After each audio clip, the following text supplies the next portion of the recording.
नमस्ते। अपना खेरवाड़ा चैनल में आप सबका स्वागत है। आज मैं आपको भारत के संविधान में आदिवासियों के अधिकारों के बारे में जानकारी दूंगी।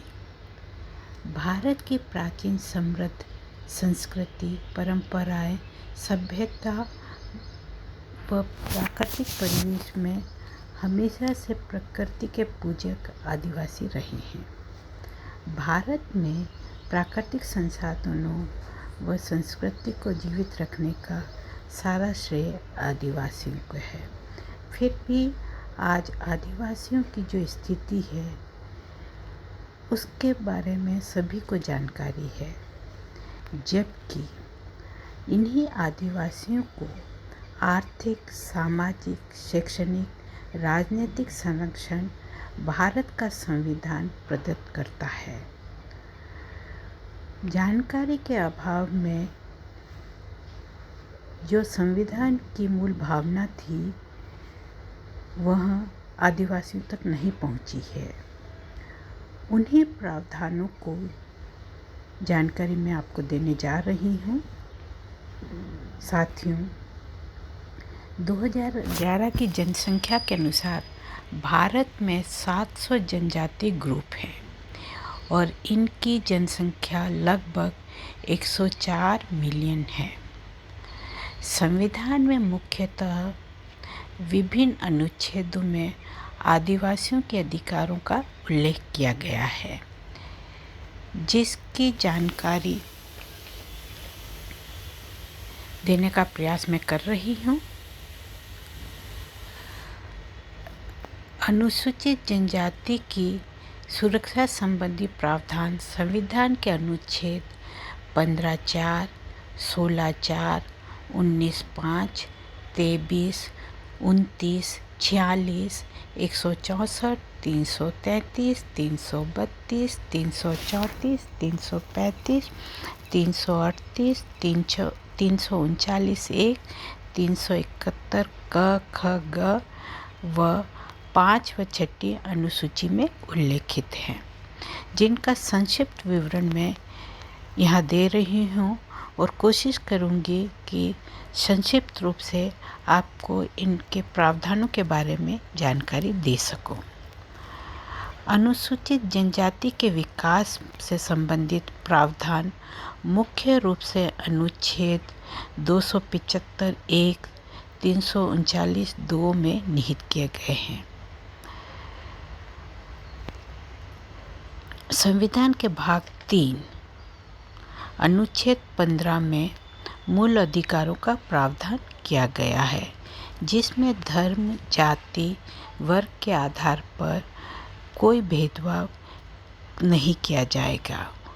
उसी में 15(4) में संरक्षित वर्गों के शैक्षणिक उन्नति के लिए विशेष प्रावधान किए गए हैं।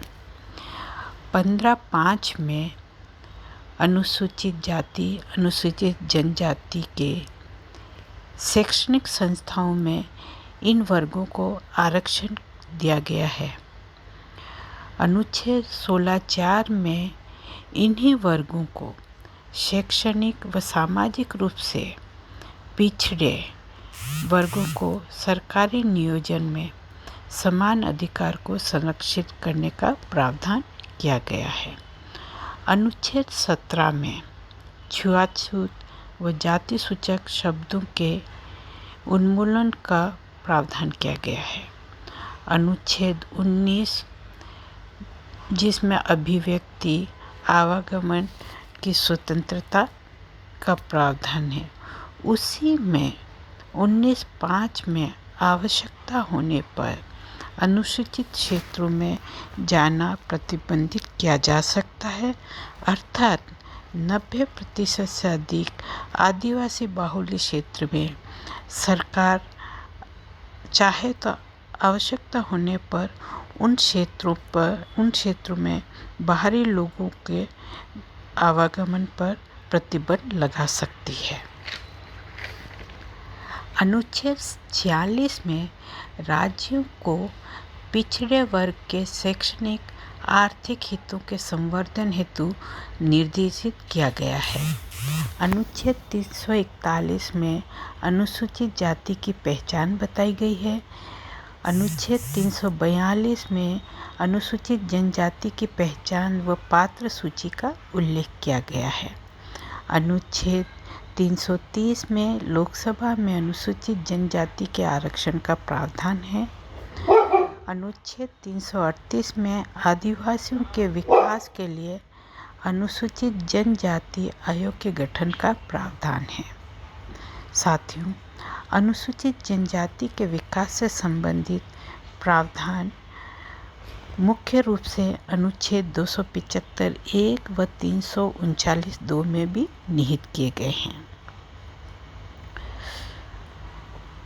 अनुच्छेद 330, 332, 243D, 243T में आदिवासियों को लोकसभा, राज्य विधानसभाओं, राज्य के पंचायतों व स्थानीय निकायों में आरक्षण का उल्लेख किया गया है।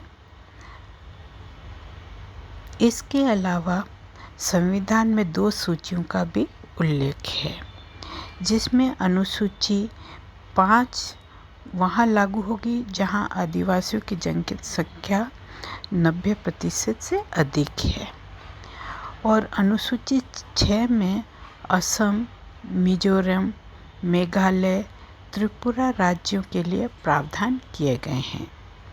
साथियों, आशा करती हूँ कि संविधान में आदिवासियों के अधिकारों के बारे में दी गई जानकारी आपके लिए उपयोगी साबित होगी। अगर आपको मेरे द्वारा दी गई जानकारी अच्छी लगे तो कृपया मेरे चैनल को लाइक, शेयर व सब्सक्राइब करें। साथियों,